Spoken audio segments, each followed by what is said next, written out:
এখন থেকে যে কারো ওয়াইফাই এর পাসওয়ার্ডটি আপনি ভিজিবল করতে পারবেন, মানে দেখতে পারবেন। আমরা আত্মীয় স্বজন বা বন্ধু বান্ধবের বাসায় যাওয়ার পরে দেখবেন যে তারা কিন্তু আমাদের মোবাইলে ওয়াইফাই কানেক্ট করে দেয় ঠিকই, কিন্তু পাসওয়ার্ডটা বলে না। কিন্তু এখন থেকে জাস্ট একটি ট্রিক্স অবলম্বন করে আপনার মোবাইল দিয়ে আপনি সেই ওয়াইফাই এর পাসওয়ার্ডটা ভিজিবল করতে পারবেন বা দেখতে পারবেন। তো বন্ধুরা, এই ইম্পর্টেন্ট কাজটি আপনি আপনার মোবাইল দিয়ে কিভাবে করতে পারেন চলুন প্রসেসটা দেখিয়ে দিচ্ছি। এরকম ইম্পর্টেন্ট টিপস আরো পেতে আইডি ফলো করে রাখতে পারেন, যে আপনার অনেক কাজে দিবে। আর এই ভিডিওটি কিন্তু আপনার পরবর্তী কাজে আসতে পারে অথবা অন্যদেরও কাজে আসতে পারে, এই জন্য আপনি আপনার ফেসবুকের টাইমলাইনে শেয়ার করে রেখে দিতে পারেন। তো লেটস গেট স্টার্টেড। প্রথমেই আপনি আপনার মোবাইল ফোনের নোটিফিকেশন বাটন নিচের দিকে টান দিবেন, দেন ওয়াইফাই এর যে অপশনটি রয়েছে এটার উপর ট্যাপ করে ধরে রাখবেন। দেন আপনার মোবাইলে যে ওয়াইফাইটি কানেক্ট করা রয়েছে সেই ওয়াইফাই অপশনটির উপর ক্লিক করবেন।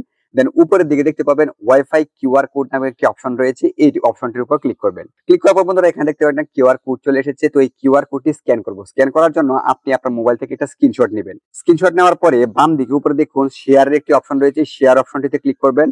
দেন নিচের দিকে অনেকগুলো অপশন আসবে, এই অপশনগুলো ডান দিকে একটু সোয়াইপ করবেন। দেন দেখতে পাবেন লেন্স নামে একটি অপশন রয়েছে, এই অপশনটি কিন্তু প্রত্যেকটা মোবাইলে ডিফল্ট হিসেবে থাকে। ঠিক আছে, লেন্স অপশনটির উপর ক্লিক করবেন। ক্লিক করার পর কিন্তু কিউআর কোডটি কিছুক্ষণ স্ক্যান হবে। স্ক্যান করার পরে এই যে নিচের দিকে দেখুন এই যে সেই ওয়াইফাই এর পাসওয়ার্ডটা কিন্তু বন্ধুরা এখানে ভিজিবল হয়ে গিয়েছে এবং নেটওয়ার্ক টাইপও কিন্তু দেখা যাচ্ছে। তো এভাবে কিন্তু খুব সহজেই আপনি যে কারো ওয়াইফাই এর পাসওয়ার্ড খুব সহজে ভিজিবল বা দেখে ফেলতে পারেন।